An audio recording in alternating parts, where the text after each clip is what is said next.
بسم اللہ والحمدللہ والصلاۃ والسلام علی رسول اللہ۔ عزیز طلبہ اور طالبات، آج کے لیکچر میں ہم قرآن کریم کے تعارف کے حوالے سے گفتگو کریں گے۔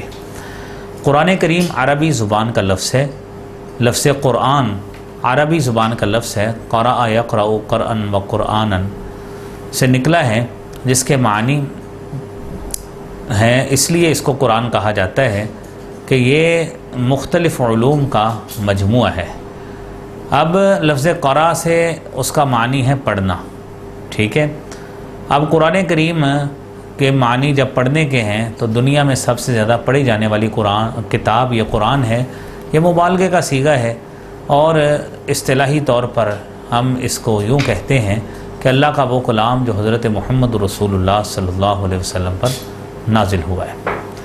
اب یہ دیکھیے کہ ہم جو گفتگو کر رہے ہیں نا، وہ انتہائی ایک سطحی لیول کی گفتگو ہے، یعنی ایک اس کا لیول انتہائی لو رکھا ہے، کیونکہ ہمارے جو زیادہ تر مخاطبین ہیں وہ BS کے طلباء و طالبات ہیں کہ ہم نے ان کے مطابق یہ جو ہے نا گفتگو کرنی ہے۔ قرآن کریم کے حوالے سے اس کے کئی اسماء بھی ہیں۔ قرآن کے اندر جو اسماء استعمال ہوتے ہیں وہ 55 ہیں، 55 نام ہیں جو قرآن کریم کے استعمال ہوتے ہیں۔ جو سب سے زیادہ مشہور ہے، مثلا اس کا فرقان اس کا نام ہے، اس کا ذکر نام ہے، قرآن نام ہے۔ تو یہ جو ہے نا جو تنزیل من رب العالمین یہ نام ہے، اور پھر اسی طرح جو ہے زبر یہ نام استعمال ہوتا ہے، اور تو یہ اس طرح کا کئی نام، الفرقان نام ہے کہ حق و باطل میں تمیز کرنے والی، قرآن نام خود سب سے زیادہ پڑھا جانے والا، تو یہ ہے۔ قرآن مجید میں اس کی 114 صورتیں ہیں، جس میں 86 مکی ہیں اور 28 مدنی ہیں۔ اس کی 6666 آیات ہیں جو اکثر اقوال کے مطابق ہیں، 30 پارے ہیں، 540 رکوع ہیں، 7 اس کی منازل ہیں۔ اور قرآن کریم جو نازل ہوا ہے اس کے نزول کا جو پیریڈ ہے وہ 22 سال 2 ماہ اور 21 دن ہے، تقریباً 23 سال اس کو عموماً راؤنڈ آف کر کے کہتے ہیں، ٹھیک ہے۔ مکی پیریڈ جو ہے وہ ہے 12 سال 5 ماہ اور 9 دن ہے، 12 سال 5 ماہ اور 9 دن، 12 دن اس طرح کا تذکرہ آتا ہے۔ مدنی دور ہے 9 سال 9 ماہ اور 9 دن۔ جب قرآن مجید کی ترتیب کی بات کی جاتی ہے تو ترتیب اس کی 2 طرح سے ہے۔ ایک ہے ترتیب نزولی۔ ترتیب نزولی سے مراد یہ ہے کہ قرآن کریم جس ترتیب سے نازل ہوا ہے اسی ترتیب سے لکھ دیا جاتا، جس طرح کہ سورہ علق سب سے پہلی سورت تھی جو اس کی ابتدائی 5 آیات نازل ہوئیں، تو اسے ترتیب نزولی کہتے ہیں۔ پھر اس کو ترتیب توقیفی دوسری ترتیب ہے۔ تو ترتیب توقیفی ہے کہ جس کے مطابق قرآن کریم کو نبی کریم صلی اللہ علیہ وسلم نے حکم الہی سے لکھوایا، اس کو ترتیب توقیفی کہتے ہیں۔ آج قرآن ترتیب توقیفی ہی میں پڑھا جاتا ہے۔ نبی کریم صلی اللہ علیہ وسلم کاتبان وحی سے یہ بات کہا کرتے تھے کہ فلاں یہ آیت، فلاں صورت، یہ فلاں آیت یہ کہاں پہ لکھنی ہے۔ یہ رسالت مآب صلی اللہ علیہ وآلہ وسلم جو تھے وہ خود جو تھے وہ لکھوایا کرتے تھے۔ اب عزیز طلبہ، جو سب سے اس میں ہمارے لیکچر میں اہم بات ہے وہ ہے مکی اور مدنی صورتوں کی خصوصیات۔ سب سے پہلے بات کرتے ہیں مکی صورتوں کی۔ مکی صورتوں میں جو خصوصیات ہیں اس میں نمبر 1 ایمانیات کا تذکرہ ہے۔ ایمانیات کا مطلب یہ ہے کہ اس میں ایمان، اللہ پر ایمان، آسمانی کتب پر ایمان، ملائکہ پر ایمان، تو پھر اسی طرح ہی رسولوں پر ایمان، یوم آخرت پر ایمان، اور آخرت کے جتنے بھی عوامل ہیں، اس کے جتنے بھی اجزاء ہیں، سور کا پھونکا جانا، کائنات کا ختم ہو جانا، مرنے کے بعد اٹھنا، حساب کتاب ہونا، جنت اور جہنم کا تصور، یہ ساری چیزیں جو ہے نا وہ اس میں شامل ہیں۔ پھر دوسرے نمبر پر اس کی خصوصیت ہے سابقہ انبیاء کا تذکرہ۔ مکی صورتوں میں اللہ تعالیٰ نے سابقہ انبیاء کا تذکرہ کیا ہے کہ ان کا منہج تبلیغ کیا تھا، ان کا کس طرح انہوں نے اپنی اقوام میں زندگیاں گزاری ہیں، اور انہوں نے کس طرح اپنے مشن الہی جو ان کی طرف تفویض کیا گیا تھا کس طرح انہوں نے پہنچایا۔ پھر نمبر 3 ہے گزشتہ اقوام کا تذکرہ۔ یہ سابقہ انبیاء یا گزشتہ اقوام یہ لازم و ملزوم ہے۔ انبیاء اپنی اقوام کی طرف آئے، انہوں نے اپنی قوم سے کس طرح مخاطب ہوئے، کیا کیا ان کو نصیحتیں فرمائیں، کیا کیا کچھ ان کو کہا، تبلیغ کس طرح کی۔ حضرت موسیٰ مثلا فرعون کی طرف آئے، حضرت ہود قوم عاد کی طرف آئے، حضرت صالح قوم سمود کی طرف آئے۔ تو یہ ساری باتیں جو ہے نا یہ ہمیں مکی صورتوں میں جو ہے نا عمومی طور پر اس کا تذکرہ جو ہے نا جی وہ ملتا ہے کہ مکی صورتوں میں جو ہے نا یہ معاملات سارے کے سارے ڈسکس ہوتے ہیں۔ پھر اس کے بعد جو نمبر 4 ہے وہ ہے عقائد باطلہ کی تردید۔ عقائد باطلہ مطلب یہ ہے کہ مکی صورتوں میں اللہ رب العالمین نے گزشتہ اقوام کے باطل عقائد کی نشاندہی کی ہے کہ وہ شرک کے مرتکب تھے، وہ توحید کے انکاری تھے، شرک کے پیروکار تھے، دلائل کے ذریعے ساری باتیں کی۔ پھر اس میں اگلی بات خصوصیت 5ویں خصوصیت یہ ہے کہ بیشتر سجدہ تلاوت جو ہے نا وہ مکی صورتوں میں پائے جاتے ہیں، صرف غالباً ایک سجدہ تلاوت ہے جو اس میں نہیں ہے، جو سورہ حج میں ہے۔ پھر 6 نمبر ہے پیشین گوئیاں۔ مکی صورتوں میں بعض ایسی پیشین گوئیاں کی گئی ہیں جو بعد میں جو ہے نا وہ ثابت ہوئیں، مثلا روم کی فتح جو رسول کریم صلی اللہ علیہ وسلم نے خود بیان کی تھی۔ پھر نیکسٹ خصوصیت ہے کہ مکی صورتوں میں جو ہے نا اختصار اور جامعیت ہے۔ اختصار ہے، جامعیت ہے، ادبی رنگ نمایاں ہے، لٹریری یعنی اس کا جو پہلو ہے نا وہ بڑا اہم ہے۔ مکی صورتیں چھوٹی ہوتی ہیں، ان کی آیات جو ہے نا وہ مختصر ہوتی ہیں، اس کا اثر دلوں پر بہت ہوتا ہے۔ یہی وجہ ہے کہ اس دور کے بڑے بڑے مخالفین نبی کریم صلی اللہ علیہ وسلم پر اترنے والے قرآن کو چھپ چھپ کر سنا کرتے تھے۔ پھر آپ دیکھیے قسمیہ اسلوب ہے، اس کا اگلی خصوصیت ہے نمبر 8 قسمیہ اسلوب یعنی قسم شہادت کے طور پر استعمال کرنا، مثلا والتین والزیتون، تو یہ اس طرح کی کئی چیزیں ہیں۔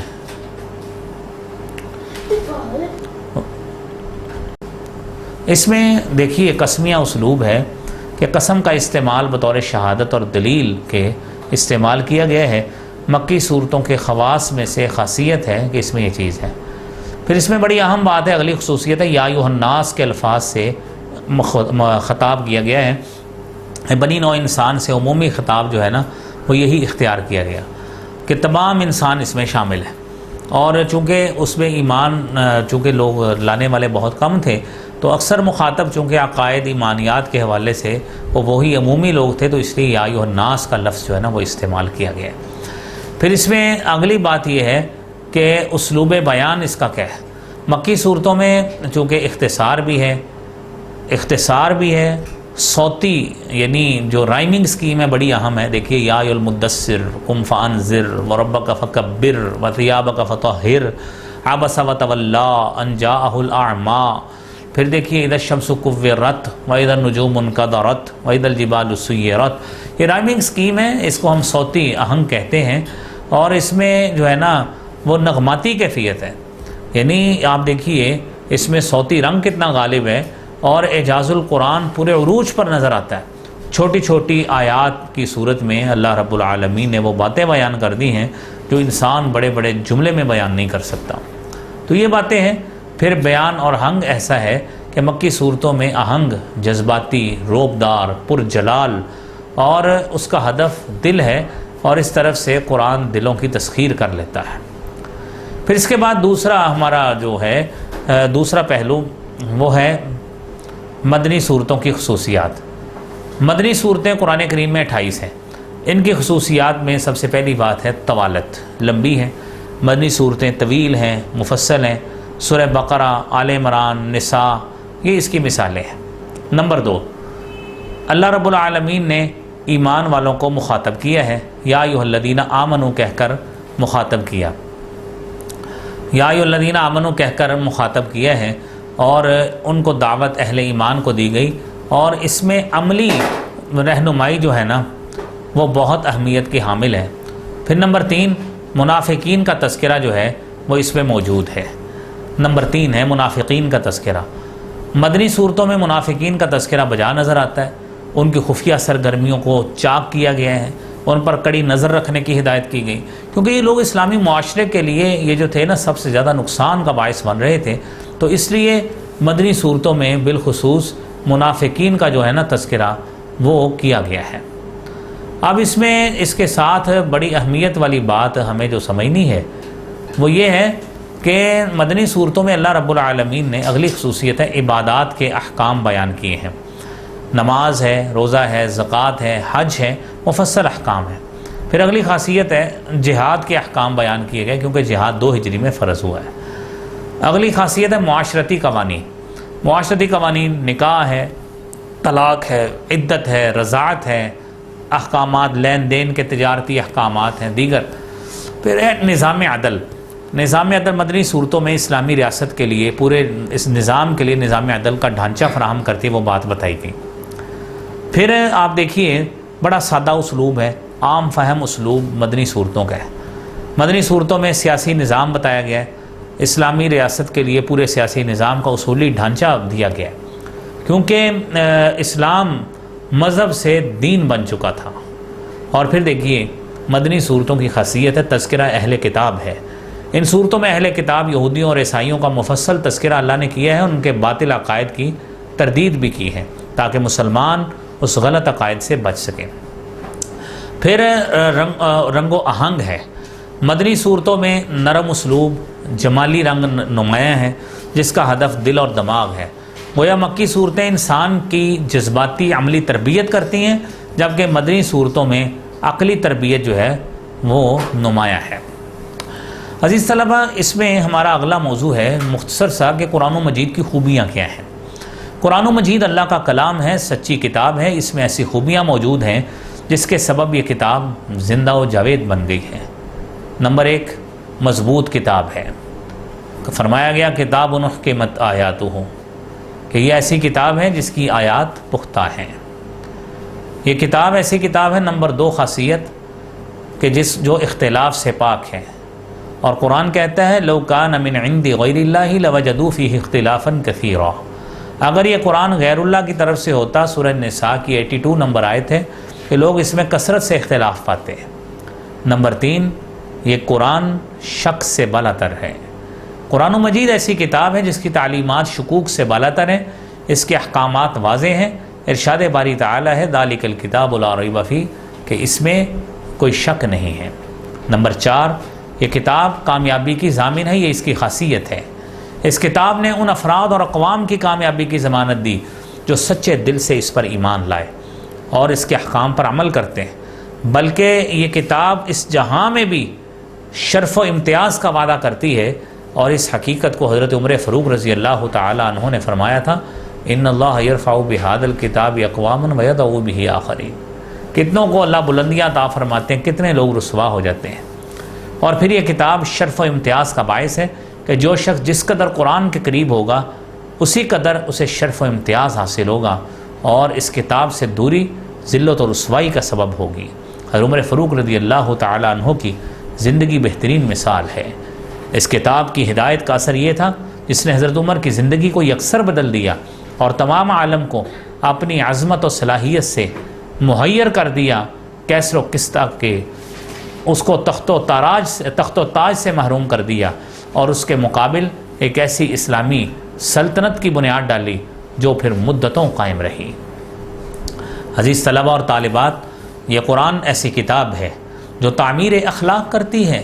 قرآن مجید میں تعمیر اخلاق و کردار کی زبردست صلاحیت ہے اور اس کی تربیت سے انسانی قلب، دماغ، جذبات، خواہشات، رجحانات، میلانات اور سیرت و کردار کا بخوبی تزکیہ ہوتا ہے جس کی بدولت انسان اپنے اندر نئے نئے فضائل پیدا کر سکتا ہے. پھر 7ویں خصوصیت یہ ہے قرآن مجید کی حفاظت کا ذمہ اللہ نے خود لیا ہے.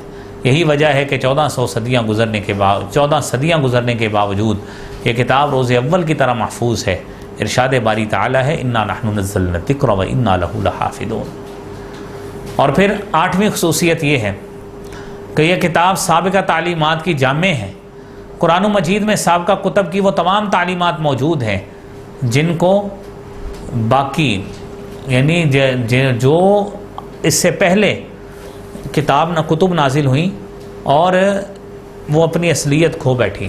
ارشاد خداوندی ہے فیہا کتب قیمہ، اس میں درست تحریریں موجود ہیں. پھر آپ دیکھیے یہ عالمگیر کتاب ہے. قرآن مجید کسی خاص خطہ کے لوگوں کے لیے نہیں ہے کسی خاص قوم کے لیے نہیں ہے، بلکہ کہا گیا ان هو الا ذکر للعالمین، یہ کتاب تمام جہانوں کے لیے نصیحت ہے، اور پھر بابرکت کتاب ہے۔ قرآن کریم خود اس حوالے سے سورہ صاد 29 نمبر آیت میں بیان کرتا ہے، قرآن بابرکت کتاب ہے، اس میں غور و فکر کرنے والوں کے لیے رحمتوں کے خزانے ہیں، مبارک لیدبروا آیاتہ، تاکہ لوگ اس میں غور و فکر کریں۔ اور پھر اس کی تلاوت کے دیکھیں کتنے فضائل ہیں، 1 حرف پڑھنے سے 1 نیکی ملتی ہے نہیں، بلکہ اس کی 10 گنا زیادہ نیکیاں ملتی ہیں۔ جو شخص قرآن کو پڑھے اور اس پر عمل کرے، قیامت کے دن اس کے ماں باپ کو سونے کا تاج پہنایا جائے گا۔ حدیث میں آتا ہے ضوءہ کضوء الشمس، جس کی روشنی چمک سورج کی چمک کی طرح ہو۔ قیامت کے دن قرآن اپنے پڑھنے والے کا سفارشی ہوگا۔ تو یہ تمام وہ چیزیں ہیں جو قرآن کریم کے حوالے سے اس کی خصوصیات ہیں۔ عزیز طلبہ، انشاءاللہ اگلے لیکچر میں نئے موضوع کے ساتھ حاضر ہوں گے۔